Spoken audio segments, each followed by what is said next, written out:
ஓம் முருகா போற்றி. ஓம் சரவண பவ.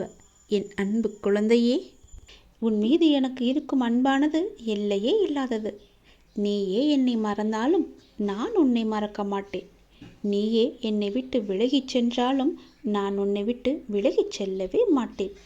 நீ எனக்கு எவ்வளவு முக்கியம் என்று எனக்கு மட்டும்தான் தெரியும். எப்பொழுது விட்டு கொடுக்க வேண்டும், எப்பொழுது பிடிவாதமாக இருக்க வேண்டும் என அறிந்து வாழ்வதும் ஒரு கலைதான். கவலைகளுக்கு பெரிதாக முக்கியத்துவம் கொடுக்கவில்லை என்கின்ற போது அதுவும் பெரிய அளவில் கஷ்டத்தை நமக்கு கொடுப்பதில்லை. அதை நீ புரிந்து கொள். கடந்த காலகட்டத்தில் தவறாக எடுத்த பல முடிவுகளின் விளைவுகள்தான் நிகழ்காலத்தில் நிதானமாக முடிவுகளை எடுக்க நமக்கு நிர்பந்திக்கும். அதை நீ யோசித்து வைத்துக்கொள்.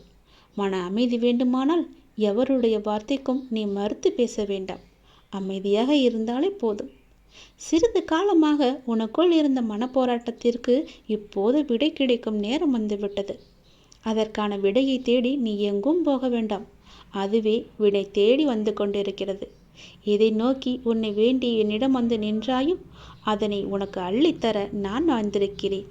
மன நிறைவுடன் நான் அள்ளி அள்ளி கொடுப்பதை நீ பெற்றுக்கொள். நீ வாழ்ந்த இந்த வாழ்க்கையில் பலவற்றை நீ இழந்து விட்டாய். ஆனால் இன்று இழந்ததை புதுப்பித்து கொடுக்க நான் வந்திருக்கின்றேன். தன்னை பற்றி பிற நல்விதமாகத்தான் நினைக்க வேண்டும் என்பதை நீ எப்பொழுதும் விரும்பக்கூடாது. உன்னுடைய இயல்பு மாறாமல் நீ இரு.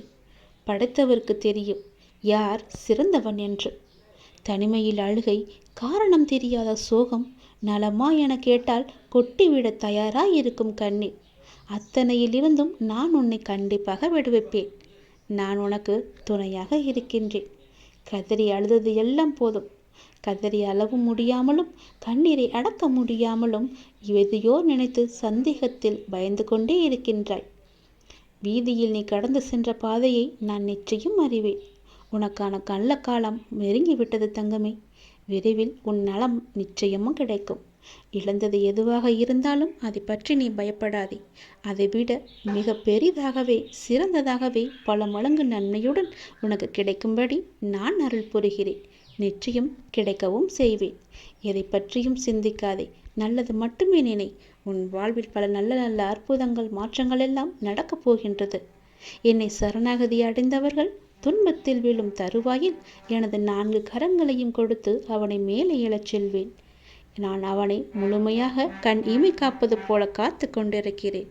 இந்த அப்பா நான் உனக்கு துணை இருக்கும்போது என்னை மீறி உன்னை எதுவுமே நெருங்காது.